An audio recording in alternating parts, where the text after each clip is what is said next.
Hello everyone. हम बात कर रहे हैं फूड सेफ्टी ऑफिसर की। एमपीपीएससी ने नोटिफिकेशन तो रिलीज कर ही दिया है, अब एग्जाम फॉर्म भी आ गए हैं। ठीक है, तो 10 अगस्त लास्ट डेट है फॉर्म फिल करने की।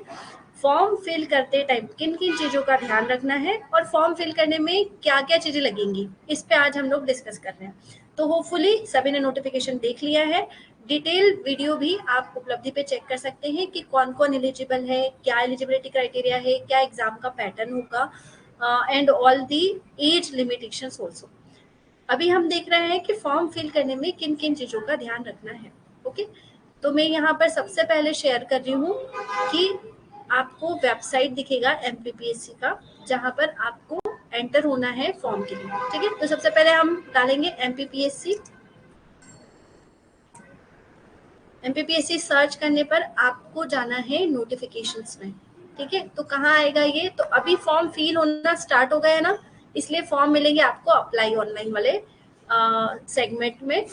जैसे ही आप अप्लाई ऑनलाइन पे जाएंगे तो आपको सबसे पहला जो लिंक दिखेगा वो है आपका फूड सेफ्टी ऑफिसर एग्जाम 2025 का। Okay, government of Madhya Pradesh के थ्रू ये रिलीज हुआ है नोटिफिकेशन, और 11 जुलाई से फॉर्म फिल होना स्टार्ट हो चुके हैं।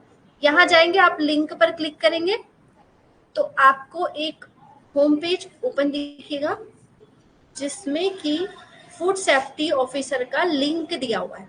ओके, तो यहाँ देखा खाद्य सुरक्षा अधिकारी 2025 फूड सेफ्टी ऑफिसर एग्जाम 2025 के एप्लीकेशन फॉर्म और अनपेड एप्लीकेशन फॉर्म के लिंक्स दिए हुए हैं। ओके, डुप्लीकेट रिसिप्ट अगर आपको निकालना है तो आप इस लिंक पर जा सकते हैं। अगर आपको एडवर्टाइजमेंट देखना है तो आप इस लिंक पर क्लिक कर सकते हैं। अभी हम चाह रहे हैं एप्लीकेशन फॉर्म फिल करना, तो आप सबसे पहले इस एक्शन लिंक पर क्लिक करेंगे तो ओपन होगा फॉर्म, है ना। ये आपको विज्ञापन क्रमांक दिया हुआ है और यहाँ पे घोषणा है। इसमें देखो यहाँ लिखा है टिक करना है आपको कि मैं घोषणा करती हूँ। यहाँ पे विज्ञापन क्रमांक दिया हुआ है, इस पर सबसे पहले क्लिक करेंगे हम, क्योंकि जब तक इस पर क्लिक नहीं करेंगे ना आप फॉर्म आगे नहीं ले जा सकते। तो सबसे पहले हम क्लिक करेंगे विज्ञापन क्रमांक पे। इससे आपको मिलेगा एडवर्टाइजमेंट, और इस एडवर्टाइजमेंट को आपको पढ़ना है डिटेल में कि क्या एलिजिबिलिटी क्राइटेरिया है, फॉर्म फिल कब तक हो रहे हैं, क्या एज लिमिट है, एज कब तक काउंट होगी। तो 1 जनवरी 2026 तक आपकी एज होनी चाहिए जो भी गिवन है इस फॉर्मेट में। तो पूरा डिटेल पढ़ लें, आप लोग पहले ही पढ़ लें, और फॉर्म फिल करते टाइम कम से कम इसको क्लिक जरूर कीजिएगा। फिर आप क्लिक करेंगे यहाँ पर, यहाँ पे नीचे डिटेल दी है कि क्या क्या डॉक्यूमेंट्स लगेंगे। ओके, इसको रीड आउट कीजिएगा प्रॉपरली। उसके बाद क्या क्या डॉक्यूमेंट अपलोड करना है वो भी डिटेल दिया है यहाँ पर। ठीक है, तो आई एक्सेप्ट वाले टैब पर आप करेंगे क्लिक। जैसे ही आप क्लिक करेंगे आपको फॉर्म ओपन होगा। तो फॉर्म में देख लें कि क्या क्या डिटेल लग रही है और फॉर्म में किन किन चीजों का ध्यान रखना है। ओके, तो ये खाद्य सुरक्षा अधिकारी का फॉर्म है जिसमें आपके पास स्नातक, स्नातकोत्तर या डॉक्टरेट की उपाधि होनी चाहिए गिवन सब्जेक्ट में। जैसे अगर आप स्नातक है तो आपका ये सब्जेक्ट होना चाहिए स्नातक में, कोई भी subject, biochemistry, biotechnology, chemistry, dairy, food technology, इनमें से गिवन सब्जेक्ट में से आपका कोई भी सब्जेक्ट है तो आप डेफिनेटली ये फॉर्म फिल कर सकते हैं। ये गिवन लिस्ट है फॉर्म की। ठीक है, मतलब अपने सब्जेक्ट्स की। आगे हम देखें तो आपका पर्सनल डिटेल जाएगा जिसमें आपका नाम, detail, date of birth, mummy papa का नाम।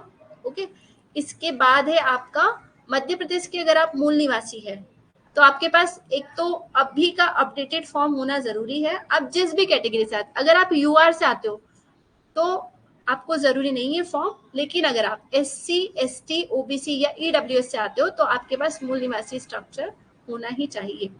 ओके, इसके बाद आप अगर मैरिड है तो ये मैरिड का डिटेल जाएगा।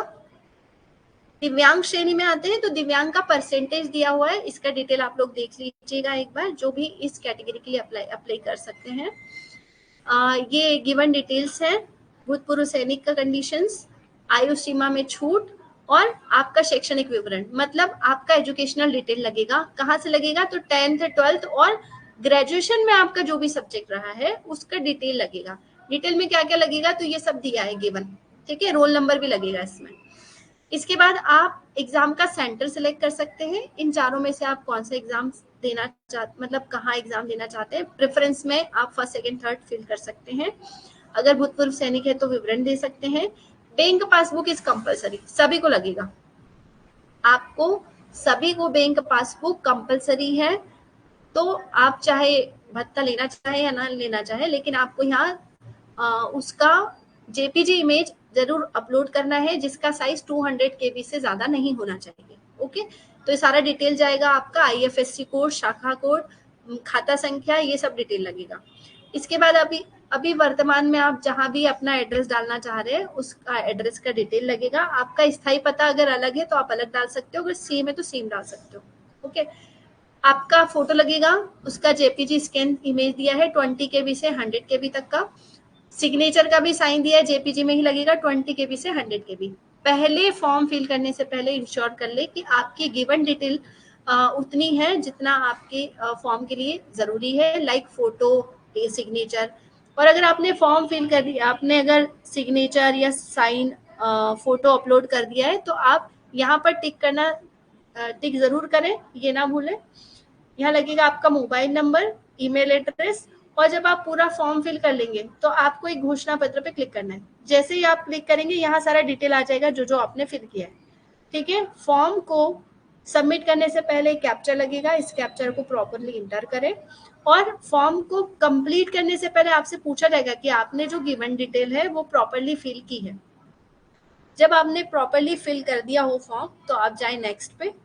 नेक्स्ट पे जब आप एक बार जाएंगे तो आपका, ये तो अभी अपन ने फॉर्म फिल नहीं किया, जो भी पेमेंट मोड है वो पेमेंट मोड लगेगा, और इस पेमेंट मोड के साथ जो भी सूटेबल आपका वे हो उससे आप पेमेंट कर सकते हैं और अपना फॉर्म अच्छे से फिल कर सकते हैं। ओके, तो और कोई डिटेल अगर आपको लगती है तो आप हमें कांटेक्ट कर सकते हैं। उपलब्धि के ऑफिशियल वीडियो से आप चेक कर सकते हैं फॉर्म कैसे फिल करना है। अगर आपको कहीं कोई डाउट लगता है तो आप बिल्कुल कांटेक्ट कर सकते हैं, या फिर बॉक्स में मैसेज कर सकते हैं जिससे हम आपको हेल्प कर सकें। Okay, thank you.